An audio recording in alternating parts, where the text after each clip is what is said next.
Hey everyone, welcome back to another episode of That's Growth Ops, where fireside warmth meets the sharp insights of operations experts. Join us for candid conversations that deep dive into growth operations, from the latest in account-based marketing to innovative strategies for growth. Today, we have a fantastic guest for you. He's a true expert in sales, marketing, and growth operations. He's been at the forefront of driving success for hundreds of businesses and agencies. As CEO of Databox, he's transforming how businesses automate their reporting and achieve measurable ROI. Previously, he's played a crucial role in scaling HubSpot's sales team and building a powerhouse channel sales strategy. Please join me in welcoming the growth maestro, advisor to startups, and mastermind group founder, Pete Caputa. Hi, Pete. Hey, Rich. Thank you. Growth Thank you maestro. That's amazing. for the intro. Hey, let's just That's not my do language. that That's yours, but I appreciate it. We'll give you the clip of it, and that way, whenever you enter like a team meeting at Databox, they can like start with that. I think that it's either that or the Darth Vader anthem. So we've touched on how I first met Peter Caputa, and essentially it was a LinkedIn message to me. Kind of, you noticed what I was doing in the shift from moving from a marketing agency to a consultancy. I would say it's probably around a year ago. Caught me a little off guard just because I don't really hear from people in that sort of narrative. And you offered up some books and just ideas to help me with the way that I was thinking. It was like very out of the blue, and I'm very thankful for that day. And then having, definitely, I mean, this week alone, spent hours talking to you. I can see you reaching out to people and offering to help is not inauthentic, and that you do it a lot. You can just tell with the way that people are communicating with you in public forums. How do you find the time to communicate with that many people all the time? Yeah, I probably spend a little more time than the management team at Databox or my family would like doing that kind of stuff. But as I mentioned to you, I think before, I come from a family of small business owners, and I've started businesses when I was younger, and so I have empathy for what it's like to be a small business owner. I've also had many people help me out along the way and give me unsolicited advice. Some I took, some I didn't. But just I know that what the struggle is like, and when someone like you is transparent about what you're working on, which you are, and is actually rare, if I can help, I'm gonna have trouble not offering offering advice, or something as simple as a book recommendation, which could have an impact in the way you make big decisions about your business. So I make time. It just feels like you have unlimited fuel for it in general. Just the ability to keep helping and helping. Sometimes there's moments where I am trying to emulate the help that you give, but I just don't have like this the steam to do it. That it's tough. So thank you for continuing it. I feel like sometimes I should mention also that I have a lot of people in my life taking care of things for me, life and work. My wife's amazing. My son is now 16 and driving around, so he doesn't need me as much anymore. And then of course, the management team at Databox is top notch, and I don't have to be involved in a lot. That's cool. I mean, I think that's really when you're a true CEO, that's kind of the role, right? Is macro decision making, guidance, team management, less being practically not doing any of like the work itself. Not quite there yet. We've surpassed our double-digit mark, but still definitely in the how do we do things better stage. Yeah. Pre-show, we talked a little bit about you being on a lot of podcasts and some of the airs that come along with podcasting. What are some of the things that you're observing from people that are requesting you to be on shows, and the type of shows that are out there? Like, are they good? Are they bad? If yes, if not, why? Just some of the things that you're seeing out there in the podcasting community. Yeah. So I do get invited to join a bunch of podcasts. I also record episodes of our own podcast. So I think this week, this will be my third hour a podcast, and fourth hour of like recorded material. So just did a webinar. So I do a lot of these. I enjoy it. It's fun to just spend an hour with somebody that I like, and go back and forth. I also usually learn something from, the interview. And then what I really appreciate is the opportunity to kind of wordsmith things and test things, and kind of just go on rants and see how they land. I Agreed. often listen back to the podcast that I am a guest on, and it helps me think, in a way, helps me think about how to communicate things. So that's my primary motivation. If that was all I got out of it, I think that would be fine. Most podcasts also have some listenership, so I'm sure there's some marketing benefit of joining and being a guest on a podcast, even if it's not small, even if it's not big. I'm not on any big podcasts, usually, where there's Yet. thousands and thousands of regular listeners. So that's maybe a small motivation, but some motivation. What I really love with podcasts is how it's just recorded material that can be republished on other platforms. And specifically, I spend a lot of time on LinkedIn, publishing content on LinkedIn. I kind of use it as like a pseudo diary in a way about what we're doing in work. And so for me to take a 60-second or 5-minute snippet from a podcast and publish it, it makes it really easy for me to share my thoughts to a much wider audience than maybe many of the podcasts I'm on. So that's another big reason to do it, and why I do it. As far as like recording it, like, as a host, since I do host our episodes, it's amazing networking if I can go and ask someone, do you want to spend an hour talking about yourself and what you're working on? Like that person by themselves, like they appreciate that. Like I appreciate the opportunity to do it with you, right? And so I think from a networking perspective, it lets me me and Databox strengthen our relationship with other people. And so that's a big thing. We also are quite good at like leveraging the podcast both before and afterwards to market. So we do live sessions with people where there's guests, other people asking questions of the guests. So that allows us to kind of hype it up as an event in a way, and get engagement that way. And then we publish the recording, of course, but we also take like lessons from it, full-blown lessons from it, write that up and put it in a newsletter, which goes out to 70-some thousand people. So that gives us 70,000 people. for that. Yeah, our Wow. email list has 73,000 subscribers on it. So we don't That's a do that serious for every list. podcast episode, but yeah, it's a big list. What software do you use to send out your emails? To snag our emails? No, to send them. What's your email marketing? Yeah, so we use HubSpot for our email marketing. For any campaign-based marketing that we send, we use HubSpot. So that goes out there. We have a newsletter. We call it Move the Net. Like our podcast is called Metrics and Chill. And our newsletter is called Move the Needle. So we take lessons from Metrics and Chill episodes and write them up and put them in the Move the Needle newsletter. I love the names. Been able to, oh yeah, the names are good. Yeah, like we put too much thought into the names. We have way too many named things, but the names are fun, so we go with it.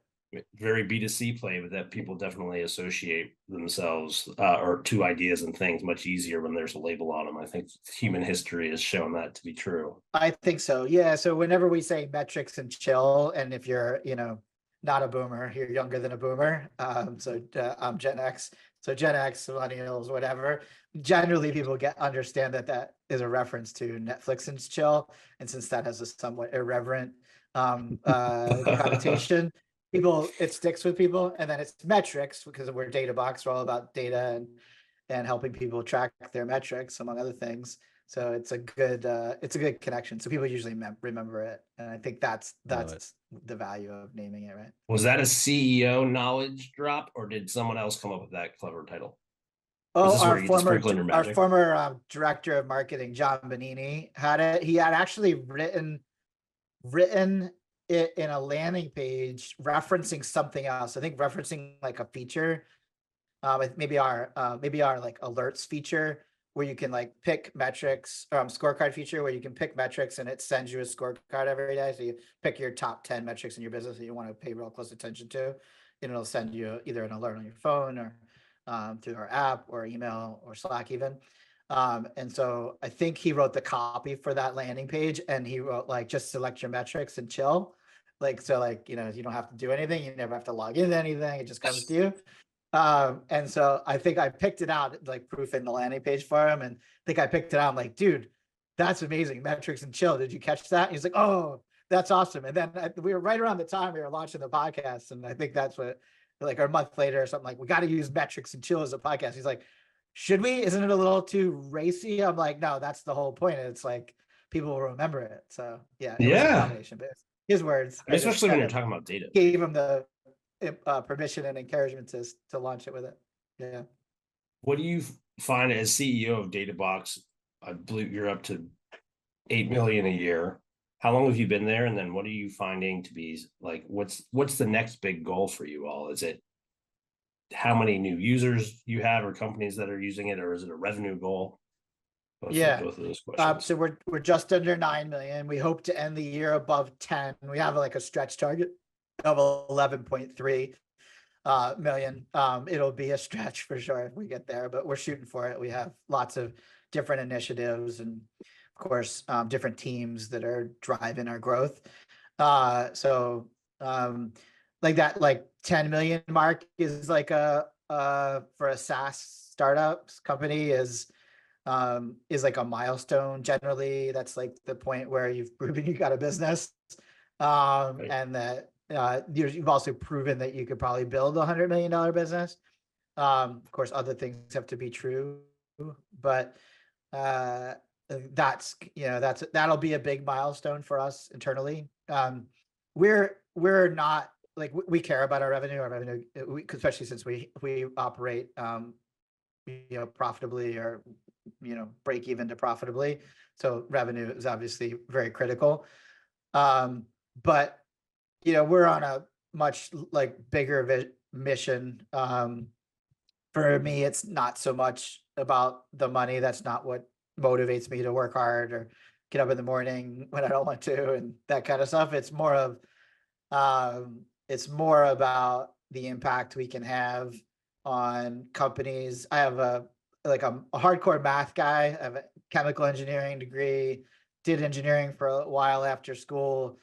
And I know how powerful data and math are for making things in the real world, but also making decisions in business. HubSpot, we ran the business by the numbers, and obviously that worked out well.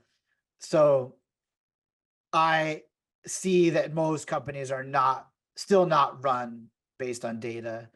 And I think there's a reckoning coming as AI, it becomes more of a analysis function, not a content generation function, but as AI becomes more of an analysis tool, different type of AI. And also just the way money works, where when things are measurable, money, it tends to attract money. And, there's just a trend of consolidation and private equity taking over the world and all this. I don't think a business will be able to operate very effectively in the future without being data-driven. And so we're on a mission to kind of enable as many small businesses and entrepreneurs, medium-sized businesses scale by leveraging data and AI to make smarter decisions, and also empowering their people to make smarter decisions on a daily and weekly basis based off of data and not just gut. So that's what motivates us. It's more of like the engineering problem, the people and engineering problem to solve that, right? We have to build stuff, but we also have to change minds and change habits inside companies. So our mission is very much helping, we want to help millions of companies leverage data to make more informed decisions.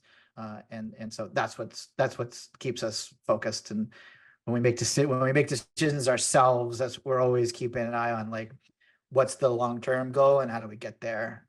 Not just as quick as we can, but in the right way. That seems totally healthy. for transparency, as 20 years as a very small business owner, kind of growing out of those habits has been difficult, but Yeah. pay very close attention to a few people, and you have helped provide, I mean, really some of the frameworks that allowed me to bring Rich on. And he's famous for saying at Growth, what can be measured can be improved. Did I get it right?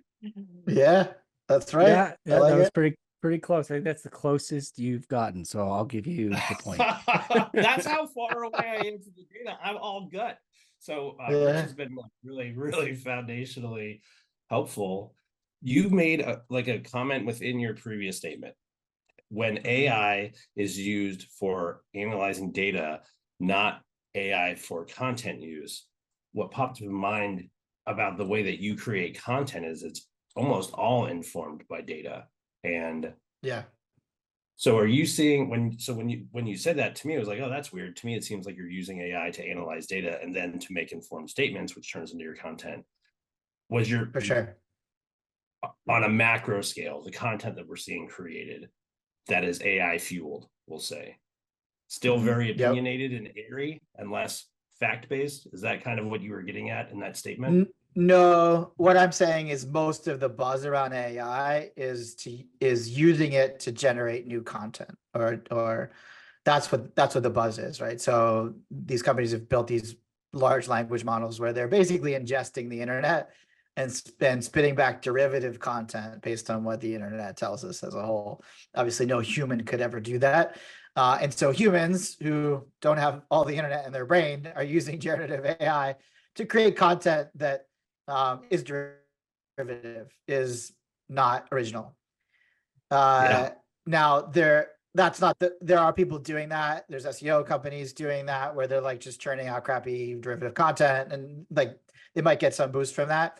The real use of AI, which I have no problem with it for generative, creating content, is using it as a guide to help people create content. I think that's very legitimate. Obviously, it's not just hype; it's real. My team, which is mostly people with English second language, they're using generative AI to improve their writing in drastic ways, and so I'm all for that. What I'm saying is that's one use case for AI. But there's also AI that can analyze data in ways that most humans don't know how to do, in order to come up with insights that can then be actioned, right? So for example, we have a simple algorithm. It uses the Facebook's open source profit algorithm that does forecasting in our product. It leverages historical data and factors in seasonality, holiday schedules in order to forecast a specific metric. And so that's, I would loosely put that in the AI bucket, for example. We have another piece of functionality that automatically determines whether two metrics are correlated or not. So in business, as you know, there are leading indicators that determine what your lagging indicators, or activities that you do today that might only impact your business results a month, 3 months, or a year from now. But those activities today, if not done, will negatively impact your results, a month, 3 months, or a year from now. And so most humans kind of have a general feel for that, but they don't know the volume of activities that need to happen in order to hit the goals that they should in the future. They don't know whether that correlation holds true if they do more of those activities, but software can very easily figure that out through correlations and actually put a mathematical function to say that, like, if you get more traffic to your website, you're likely or not to get more sales. And it'll say, okay, your correlation factor is 0.8, 0 to 1, whereas most companies' correlation factor is 0.9. And so something you're doing in your marketing is attracting traffic that's not going to convert for you. And so figuring that out and having the insight that, like, oh, okay, we need to zero in on that problem is not something most humans are going to be able to do on their own, or can do on their own, and something software and AI can help them do. And things get more and more complex, and there, I'm just giving you two very simple examples that can help deliver insights to humans that we wouldn't be able to do because of either the volume of the data or the complexity of the relationships between the data. And then the way that you're describing it too is like this live analytical AI model, just data model, because it's taking in all these factors. I kind of use AI to cheat, and I'll take some of we use Databox, and we partnered with you to create a bunch of different surveys. My favorite one right now is B2B sales and marketing alignment. Yep. So many things around this, but I'll take the survey results, which I have opinions, but I've fed a lot of information into, I think it's like a ChatGPT-4 situation, and load these survey results in there. And then based on what it already knows about me and some of my pre-defined assumptions, helps me look at the data in a way that I didn't think of, which I think is similar to what you're describing. It is. I think it's a little more close to the example that I like of how the legitimate uses of generative AI, right? That we have now for content creation, right? You are feeding in some data, it's interpreting that data by itself, and it's giving you an interpretation. It's writing up the data in words so that you don't have to make that translation. And if it's a custom GPT where you're also feeding it other things that you've previously written, maybe it's referencing that to a certain degree to help inform what it spits out, or the interpretation that it spits out. That's a very simple example of the actual generative AI interpreting some data and giving you insights. What I was trying to explain with the forecasting and the data correlations is there's AI, and then there's algorithms. A combination of those things, we can deliver insights. And there's more algorithms like that, right? There's other ways of analyzing data, like we have, as you know, we have benchmarks, right? So we can also use the aggregate data, anonymized aggregate data that we have to tell you whether your company is performing better or worse compared to other companies. So when you factor all those algorithms in, and an AI on top of that, we start to get to the level of what an analyst can do, which, usually they have to do that by pouring through data, slicing and dicing it, segmenting it, filtering it. Like, they have to do a lot of work, and then figuring out how to visualize it and communicate it. There's a lot of work in that. Now, I'm not saying we're anywhere near replacing an analyst that understands your business context really well. But these tools can be an augment, similar to the way that generative AI is an augment for you, helping you write. How long have you been with Databox? 8 years now. Been a while, almost as long as I was at HubSpot. Wow. Were you day one CEO? No, so HubSpot, or I'm sorry, Databox was, I still say them interchangeably. Databox was formed legally in 2012, I think. And then, but the founders are from Slovenia. They had built a business before it's an ongoing concern, but they're not involved in anymore. And they said, hey, we want to build a American style SaaS startup targeting a global market. And they literally packed their shit and flew to San Francisco, found themselves an apartment on Craigslist, and started networking. Ended up getting into Techstars Boston as an incubator, Wow. for the incubator.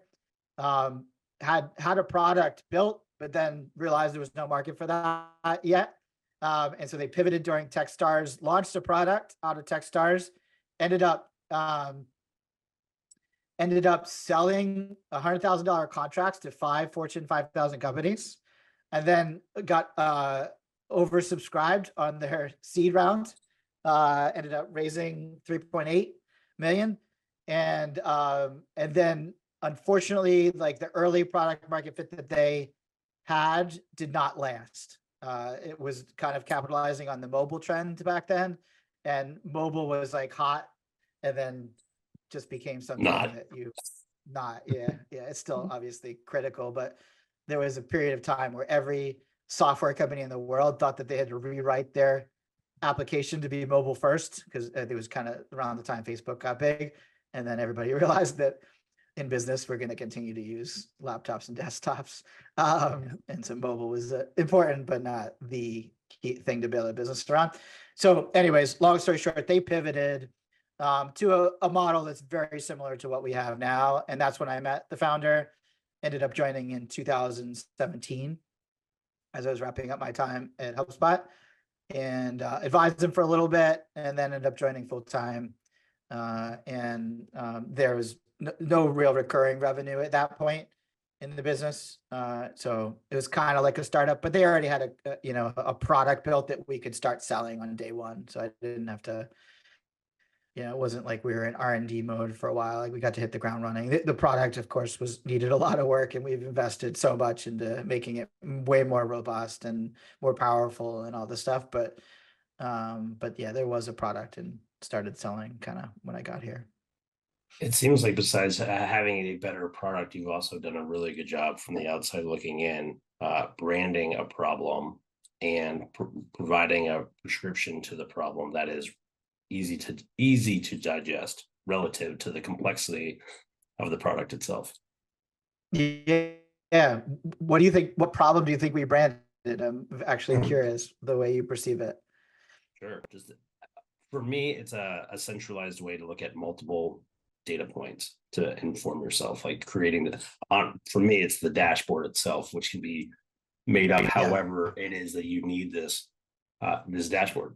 And to me, that we're in a conversation right now with one of my favorite clients, withholding the name, and they have they're a global company, and they have a lot of unique needs. They really enjoy marketing efforts that aren't just straight out of the box like Google ads. They might go with like insert something here, but they have expressed to me just how nice it would be if HubSpot could have this functionality, which in some areas when we converse about it, there is a lot of possibility there, but on the macro scale, not everything has the ability to integrate into HubSpot, and especially the way that they're looking to formulate data. So when I'm having this kind of conversation, to me, again, I don't have deep knowledge of Databox at all.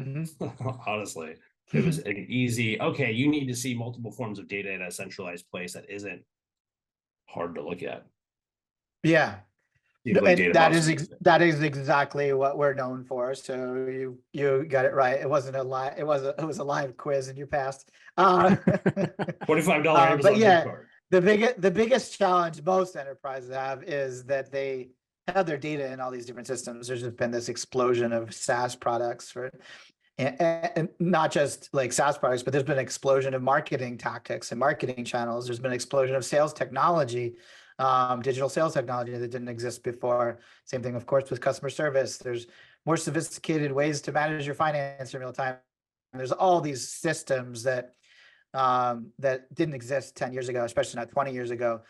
And most companies haven't adapted to that. They're still kind of relying on individuals to do the best they can, kind of measure their own performance and get the right outcomes on their own.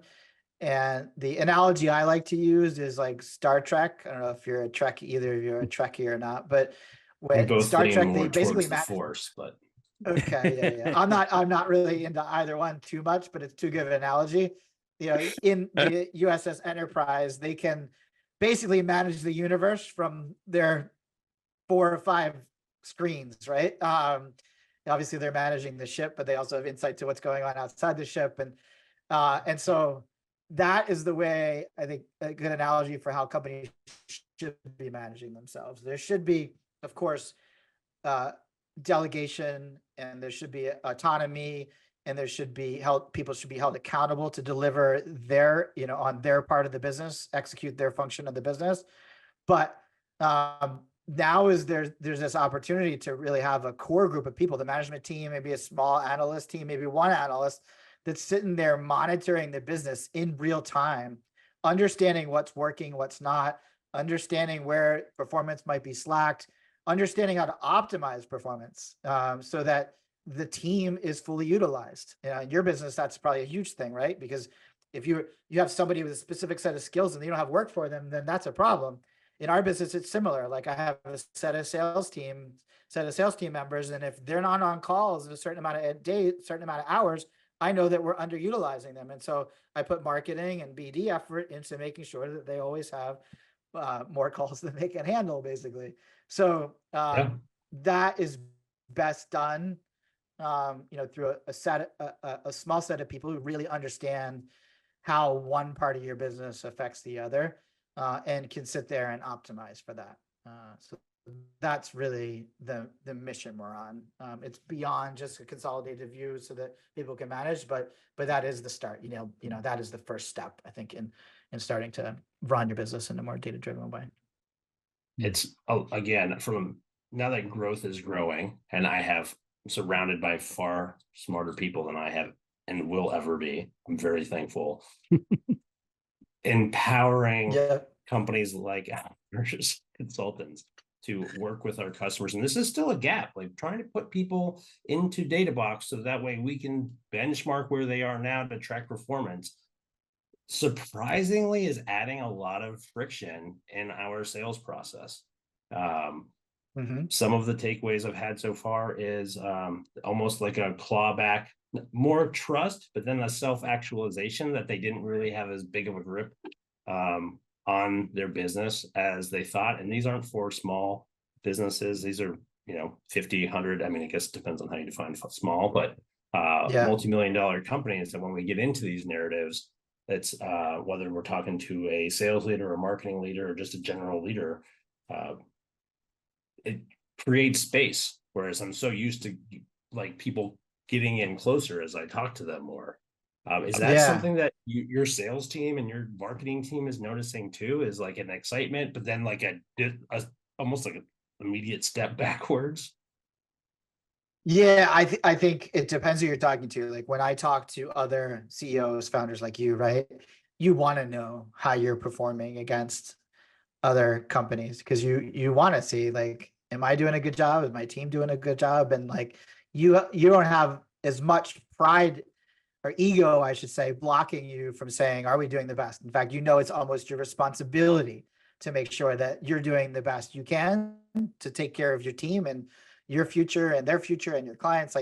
And so that is your thing. When you get a little bit into larger, older organizations where you're talking to somebody who's responsible for those numbers, there is definitely hesitation because they don't want to necessarily let other people know that they might not be performing well in those areas. And so a lot of it depends on that, whether those individuals have too much ego around it, whether they have a safe environment or a safe culture where failure is okay or where underperformance is okay as long as you're working on it. And a lot of organizations don't operate that way. It's still very top down. It's still very, you're the right or the wrong person for the role based on last quarter's performance and all that other bullshit. So I think that's definitely a reason why we have had resistance into people using the benchmarks as much as we thought that they would be all over it, right? So yeah, absolutely. Is that reality? Because it's some of what you described, the leadership being in more traditional mindsets of, you're right for this job, you're only as good as your last party, however last quarter was. Maybe some of their hiring tactics are, starting to look out of date. Are you noticing that trend also matching with like a age demographic, or is this universally true regardless of that? There's some generational change. The correlation I see is just what your role is and how big the company is. There's people that maybe have worked 15 years to get that VP title in that company, and the last thing they want to do is bring a report to, because they've been there that whole time doing work and maybe even gotten pats on the back of doing a good job. And the last thing they want to basically is a report circulating that they're underperforming on 8 metrics compared to their, compared to similar companies. So I think that's really the correlation I see. I don't see it as much with the age as maybe the age of the company and the size of the company. Mindset's just so important in any organization, and maybe especially in like the ones that are have more tenure, just ensuring that they're absorbing. I mean, I feel like mindset can be as powerful as a software tool, just as far as enablement and actual success goes, especially the ones that let you track things, measure things so they can be improved, as I always say. Right. When Yeah, we there's a general resistance to tracking metrics, right? We just had a conversation not this morning with a bunch of CRM experts, and they basically still get pushback from salespeople of just logging data, right? And without logging calls and logging attempts, connect attempts, there's no way to possibly sit there and understand the work that needs to be done to produce the result desired. And so, and it's because people have not had that before and they don't want to be held accountable. Maybe they want to keep golfing every Friday. Maybe they want people to think it's them and not their effort, right? It's their skill set and not their effort. And they want to keep that secret and not share that because then they'll be exposed. Like there's all kinds of reasons why, and I'm just talking about salespeople here, but that's not just true of salespeople. All kinds of reasons why people don't want to be measured. They're passionate about doing something some specific way, and even if the data says the opposite, they still want to do it that way.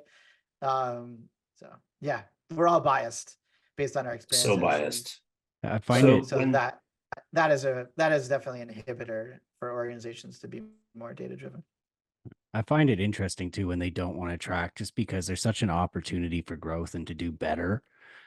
When you can look back at, okay, if I got these 200 deals or this 3 million in the pipeline, how did I get it so that I can repeat it and do better next time and make that 6 million, 12 million, etc. Yeah. It blows my mind. Yeah. And it's everything too. Like this morning, I was looking at some data. We have this feature in the product where people can click refresh on the dashboard and it pulls the data right away. Normally our data syncs on a hourly or daily basis, depending on what plan you're on. And so we're trying to understand the usage patterns there. Like, are people like looking at their dashboards every day and they want to hit that? Or are people looking at their dashboards on specific days? And by zeroing in on the data, we could see that people actually rarely look, we knew this kind of from other data too, but people rarely look at their data on a daily basis and need it to be fresh. What they do is on certain days, they need that data fresh, probably because they're walking into a meeting, probably because and they need to prepping for a meeting.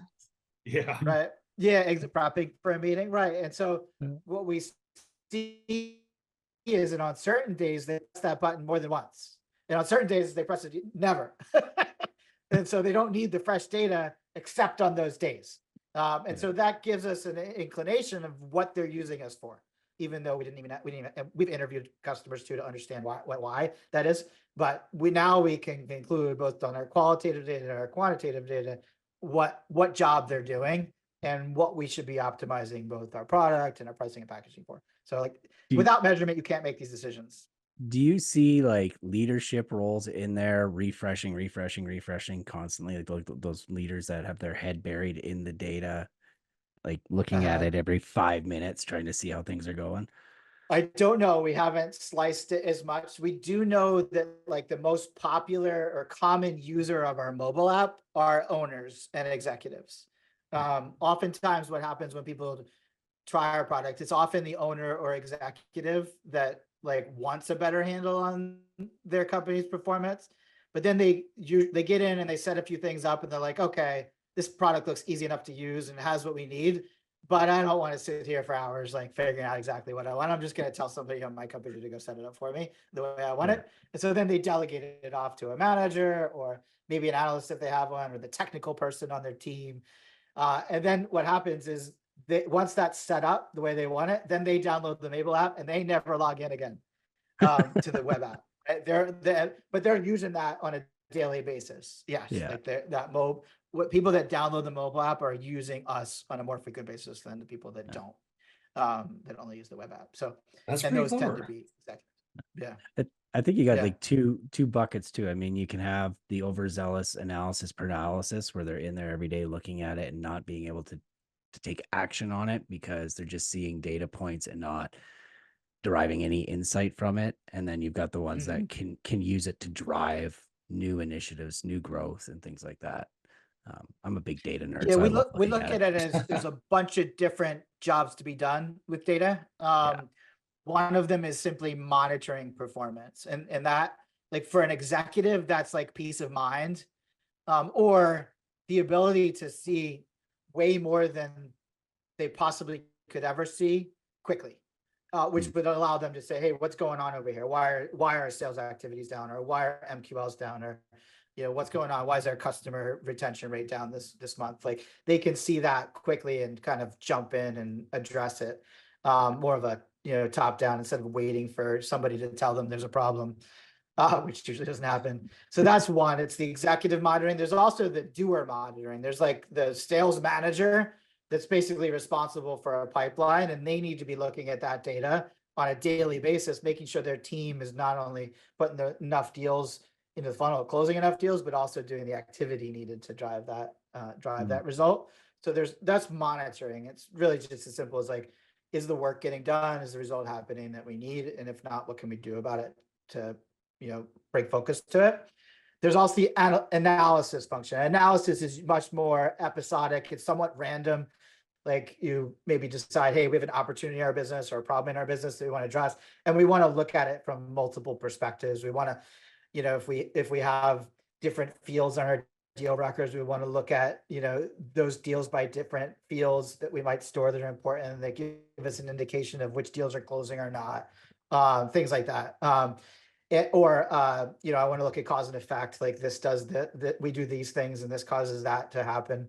So that's the analytic. Again, it's episodic. And then there's reporting. Reporting is really designed around it should be a very methodical activity, where you're doing it at a very set frequency, and you're reporting your results against the goals that you would have set, hopefully an annual goal, a quarterly goal, and a monthly goal broken down, and also hopefully high level goals and sub goals. And you might, in those scenarios, do a little bit more analysis, usually on a quarterly and an annual basis, where you're saying, hey, are we doing the right things? You're taking the time to kind of question, should we move money or investments around? Should we reset goals so they're realistic? Should we raise goals so that we aren't, mailing it in? And so on a quarterly basis, you're doing a little bit of everything, right? You're reporting out, but also analyzing to see what you should be doing differently or stop doing or whatever.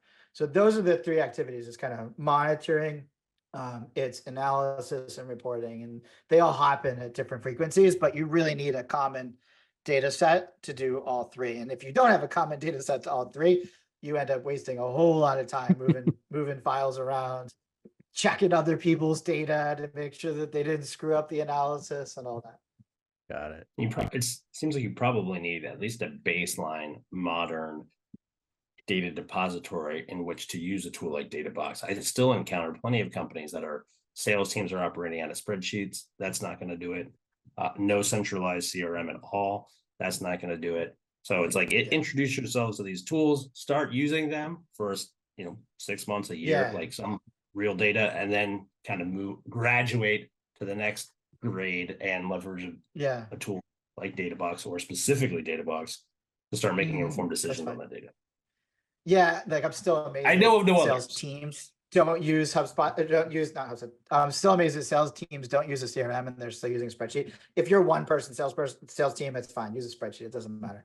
You know enough about what you're doing and not doing, and if you're honest with everybody, then that's fine. But once you get to two, the fact they don't have a sales CRM is crazy to me. But yeah, the first step is to use software to do stuff, whether that's recording a podcast and publishing it in a feed. You need some software to do that. You're going to monitor the performance of your podcast, right? You should do it. It's built into the tools. Or whether you're managing your sales function, you need tools.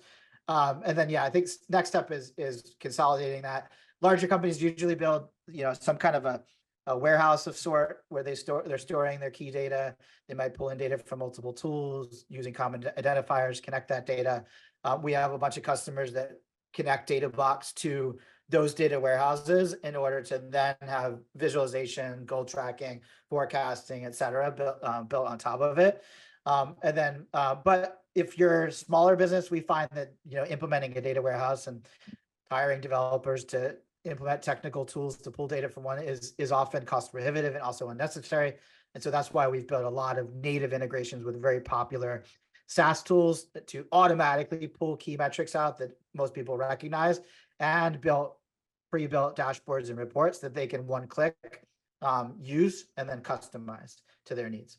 So so in the case of small business, it's really just about having, all your data in one spot. You don't really need to connect the data sets. You just need to be able to view them all, so you can get a view of your overall business performance and start to see the patterns, and also, of course, set goals for individuals so that you're ensuring that their work is producing the results that you want. Super powerful, but I can totally see the challenge in, and have seen you talk about it recently, positioning the right thing so that way people can feel comfortable getting started rather than overwhelmed by the possibilities of the technical functions. As a challenge that HubSpot, Salesforce, all these tools face, almost like an iceberg. Purchase for the tip that you can see, and then there's a lot more underneath. That's possible once you get some of those initial movements in. It's fun being able to interact with you in this sort of unscripted, let's see where it goes kind of way. You're incredibly smart, and you've had an amazing impact on myself, which has turned into an impact on my business and those around me. I honestly couldn't be more thankful. I don't know how you do it. Well, appreciate you saying that. I'm glad I could have an impact. I feel like we're just getting started, so excited for what's to come. Yeah, absolutely. Awesome. And outro plays.